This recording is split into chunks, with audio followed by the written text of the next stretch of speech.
Through this week, hundreds of thousands of people have thronged to Puri, a temple town in Odisha. There, three colossal chariots containing the gods Jagannath, Balabhadra, and Subhadra were pulled over a 3-kilometer stretch to the adulation of devotees. Jagannath is perhaps one of India's most famous gods. His name inspired the English word juggernaut, and travelers' accounts from as early as the 17th century reveal that pilgrims came to him from thousands of miles away. But Jagannath's origins don't lie purely in devotion. He was one of many state gods established during a centuries-long geopolitical struggle across India's east coast. His history encompasses inter-regional flows of ideas, difficult local politics, and revolutionary medieval superstates.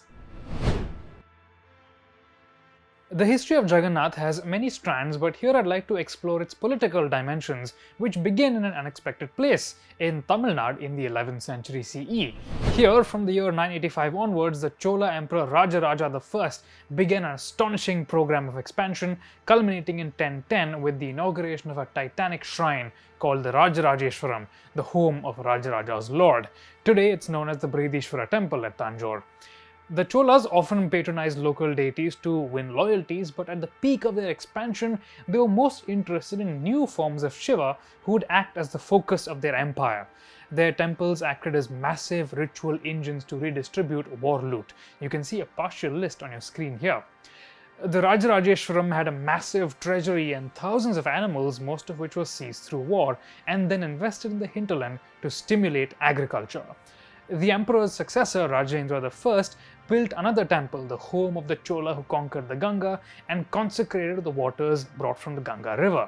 According to Chola inscriptions, this was the culmination of a ravaging expedition that extended from present-day northern Andhra Pradesh all the way to Bengal, and we talked more about it in this video here. To the contemporaries of the Cholas, it may have seemed that their military successes stemmed from their massive Shiva temples, which were in turn endowed with war loot. And so the 11th century saw a spurt of massive temples being initiated, such as the incomplete Bhojeshwara temple in Bhojpur, one of the most spectacular such 11th century temples and the most relevant to the story of Jagannath is the Lingaraj temple at Bhubaneswar.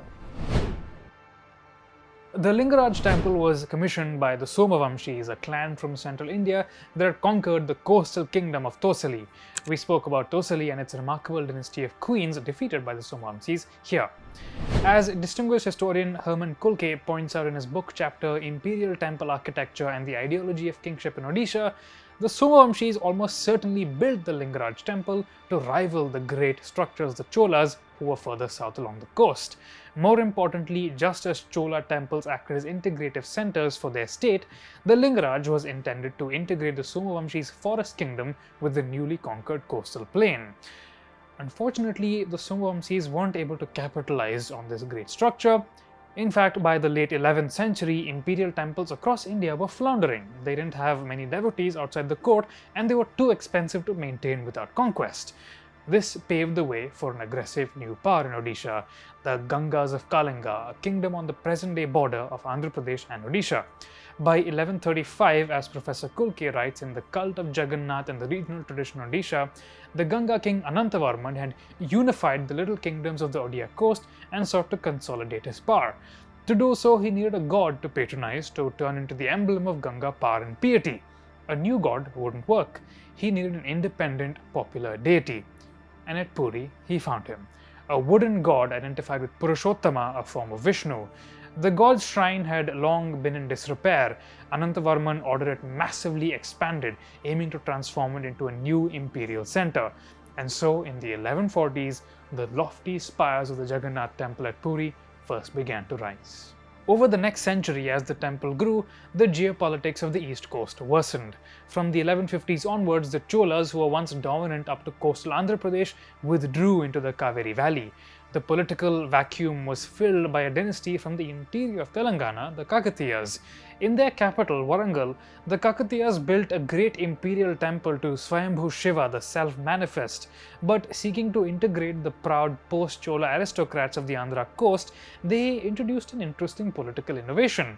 They claimed merely to be worshippers of the divine feet of the illustrious Lord Swayambhudeva. This made Kakatiya rule more acceptable to blue-blooded nobles. Loyalty to the Kakatiya king, who was a man of peasant stock, was presented as devotion to Shiva. Quickly learning from Kakatiya's success, by 1230, the Ganga kings of Odisha claimed to be the son and the deputy of Purushottama or Jagannatha.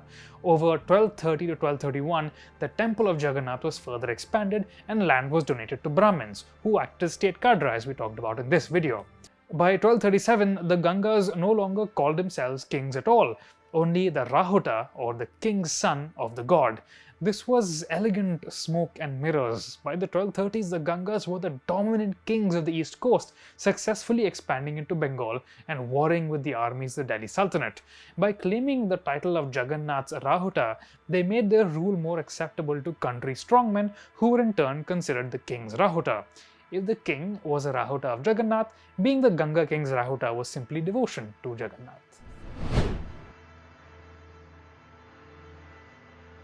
The Kakatiya's god, Shiva the self-manifest, did not survive the conquest of the Delhi Sultanate, but Jagannatha, protected by the powerful Ganga state, did.